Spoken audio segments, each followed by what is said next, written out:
हाँ तो दोस्तों, इस वीडियो के अंदर हम एक्मे सोलार के आईपीओ के बारे में बात करेंगे और जानेंगे कि इस आईपीओ के अंदर आपको अप्लाई करना चाहिए या नहीं। चलिए शुरू करते हैं। तो देखिए, सबसे पहले अगर हम यहाँ पर आईपीओ के डिटेल्स के बारे में अगर हम बात करेंगे तो ये जो आईपीओ 6 तारीख को ये आईपीओ में स्टार्ट होता हुआ नजर आएगा और 8 तारीख को ये आईपीओ में क्लोज होता हुआ नजर आएगा। अगर हम इश्यू साइज की अगर हम बात करेंगे तो 2900 करोड़ के लगभग का आईपीओ का इश्यू साइज हमें यहाँ पे नजर आता है। इसमें से अगर हम बात करेंगे तो लगभग यहाँ पे 2395 करोड़ जमे यहाँ पे कंपनी के पास में जाता हुआ नजर आएगा और बाकी के 505 करोड़ की अगर हम बात करेंगे तो ये पैसा कंपनी के प्रमोटर्स और जो कुछ प्राइवेट इक्विटी इन्वेस्टर्स उनके पास में ये पैसा हमें जाता हुआ नजर आएगा। अगर हम यहाँ पे कंपनी के प्राइस बैंड के बारे में अगर हम बात करेंगे तो 289 के कट ऑफ प्राइस पे कंपनी हमें शेयर देती हुई नजर आ रही है और 51 शेयर का लॉट साइज हमें यहाँ पे कंपनी का नजर आता है, यानी कि एक लॉट को अप्लाई करने के लिए 51 शेयर ये लॉट साइज के अंदर यहाँ पर आपको अप्लाई करना पड़ेगा।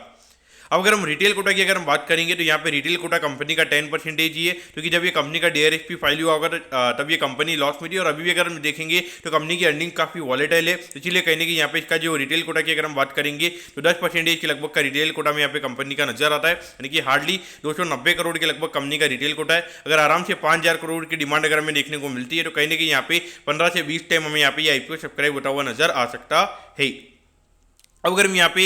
ये जो कंपनी जो फ्रेश इश्यू में यहाँ पे करती हुई नजर आ रही है तो इसमें मोस्टली अगर हम देखेंगे तो कंपनी अपना डेट को रीपे करने में यहाँ पे ये फंड को हमें यहाँ पे यूटिलाइज करती हुई नजर आएगी। तो इसे कहने के अगर हम देखेंगे तो 200 से 250 करोड़ के लगभग का जो इंटरेस्ट कॉस्ट है कंपनी का वो हमें यहाँ पे बचता हुआ नजर आएगा। तो इसे पोस्ट टैक्स लगभग यहाँ पे 150 से 200 करोड़ से यहाँ पे कंपनी का प्रॉफिटेबिलिटी हमें यहाँ पे बढ़ता हुआ नजर आ सकता है। लेकिन देखिए, पिछले साल की जो अर्निंग अगर हम देखेंगे तो वो यहाँ पे एक वन टाइम अर्निंग हमें यहाँ पे नजर आती है, क्योंकि ये ईपीसी के बिजनेस में कंपनी हमें यहाँ पे नजर आती है, यानी कि जो भी सोलर प्लांट वगैरह होते हैं तो इनको इंस्टॉल करने के रिगार्डिंग जो भी यहाँ पे सर्विसेज होती है तो उनके रिगार्डिंग ये कंपनी हमें यहाँ पे सर्विसेज प्रोवाइड करवाती हुई नजर आती है। तो इसको इंस्टॉल करके यहाँ पे फिर जो इलेक्ट्रिसिटी होती है फिर इसको ये कंपनी सेल करने का काम करती है, यानी कि मेनली अगर हम देखेंगे जो आईपीपी वाला जो बिजनेस मॉडल होता है वैसे बिजनेस मॉडल में कंपनी हमें काम करती हुई नजर आती है।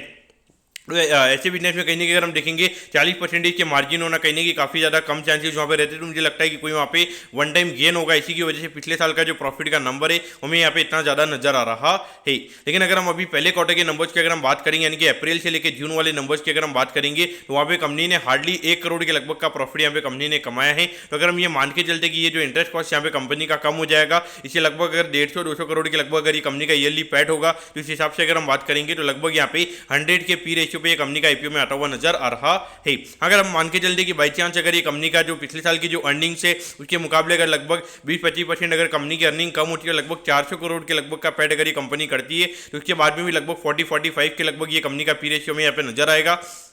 क्योंकि कहीं ना कहीं देखा जाए एक ईपीसी कंपनी के लिए हिसाब से अगर हम बात करेंगे, जहाँ पे ये कंपनी के डेट की अगर हम बात करेंगे ऑलमोस्ट 9-10 हज़ार करोड़ के लगभग का डेट हमें यहाँ पे नजर आता है। आईपीओ के बाद में भी लगभग 7.5-8 हज़ार करोड़ के लगभग का डेट यहाँ पे कंपनी के बुक्स में रहेगा। तो कहीं ना कहीं देखा जाए जब इतना ज़्यादा डेट पे कहीं ना कहीं यहाँ पे जो पी रेशियो रहेगा कंपनी का, मुझे लगता है कि मार्केट लॉन्ग टर्म में 25-30 से ज़्यादा का पी रेशियो यहाँ पे कंपनी को देता हुआ नजर आएगा। अब यहाँ पर आपको क्या करना चाहिए, तो देखिए मेरे हिसाब से देखा जाए तो बिजनेस मॉडल के पॉइंट ऑफ व्यू से अगर हम बात करेंगे तो कुछ इतना ज़्यादा पर्टिकुलरली इतना ज़्यादा कोई एक्स्ट्राऑर्डिनरी कंपनी का बिजनेस मॉडल मुझे पर्टिकुलरली यहाँ पे नहीं लगा है। यहाँ पर आपको क्या करना चाहिए, तो देखिए अभी अगर हम जिस तरीके से देखेंगे, जिस तरीके से नंबर ऑफ आईपीओ हमें यहाँ पे अगले हफ्ते यहाँ पे आते हुए नजर आ रहे हैं, उस पॉइंट ऑफ व्यू से देखा जाए तो ये कंपनी में इतना मुझे पर्टिकुलरली इतना कोई खास नहीं लगा है। मैं पर्टिकुलरली यहाँ पे मोस्ट प्रोबेबली आईपीओ को अवॉइड करने का मेरा यहाँ पे रिकमेंडेशन रहेगा और मैं पर्टिकुलरली यहाँ पे 100% आईपीओ को अवॉइड करने वाला, क्योंकि मुझे यहाँ पे कुछ इतना ज़्यादा एक्स्ट्राऑर्डिनरी नहीं लगा और इतना ज़्यादा जो बुक के अंदर डेट है वो कहीं ना कहीं मुझे यहाँ पे लग रहा है कि यहाँ पे लॉन्ग टर्म में मार्केट इसको ज़्यादा बियॉन्ड पॉइंट यहाँ पे पी रेशियो यहाँ पे नहीं देगा। तो दोस्तों मैं कहता हूँ कि एक्मे सोलार के आईपीओ के बारे में आपको सब कुछ समझ में आ गया होगा।